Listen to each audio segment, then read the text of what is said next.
Bonds of Love and Blood. Short Stories by Marylee MacDonald. Narrated by Adam Barr. The Bean Grower.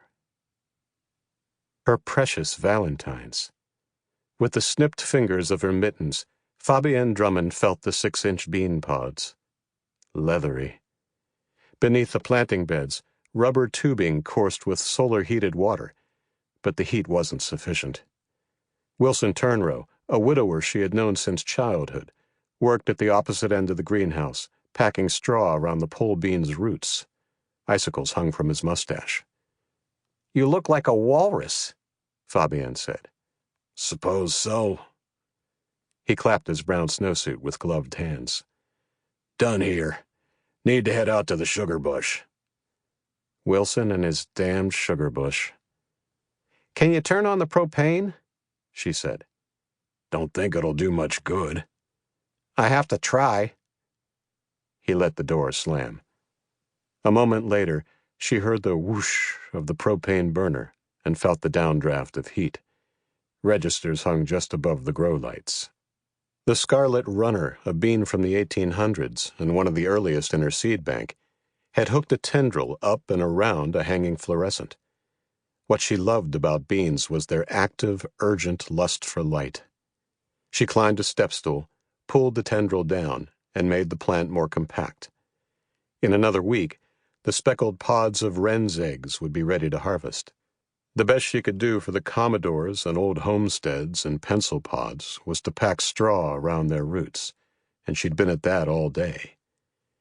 If the power stayed on and the sun shone even a little, the straw would hold in enough heat to keep the pods from freezing.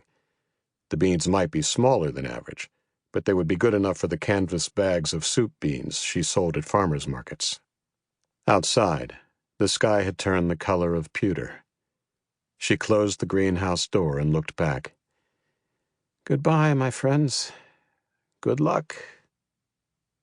Shoulders hunched, hands tucked beneath her armpits, Fabienne stepped carefully down the icy path.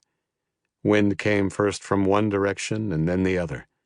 Smoke curled from the chimney of the white gabled house where Wilson stood, looking up. "You see them birds yet?" he said.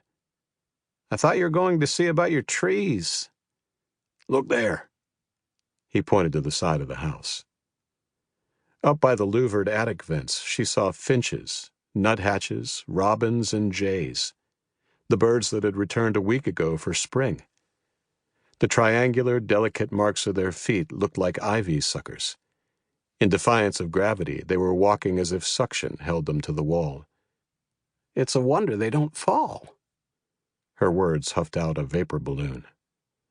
"Reminds me of what the Bible says about the end times." "I never read that part." A brown bird that looked like a fat cigar coasted in. The little birds made room. "I never seen a jayhawk mixing it up with them little birds," he said. "This storm's going to be a doozy." "With good effort, we protect ourselves," she said. "Look there." Wilson pulled her sleeve with his mitten. "Blades off the windmill." Gusts carried the shriek of ball bearings. The windmill limped. "Can you fix it?" she asked. Wilson's eyes widened. "Are you out of your mind?" "You could fix it before the true cold sets in." "It's barely above freezing." "I thought you could fix anything." That's what he'd claimed. "If it's broke, I can fix it." "Oh, just forget it." She turned back to the house. "If it goes, we can melt snow." Bucket flush for the toilet. No more showers. "I best go drain the pipes," he said. "Leave the downstairs toilet," she said. "You sure? Just do what I tell you." His eyes touched her face and then moved to the sugar bush. From atop the distant hill, the maple's fingered branches waved like spectators looking down on the white house, the weathered barn, and the greenhouse, its fabric luffing like sails. She walked around to the kitchen door. Wilson had helped her roll up the parlor rugs, spread plastic, and carry in all the seed flats.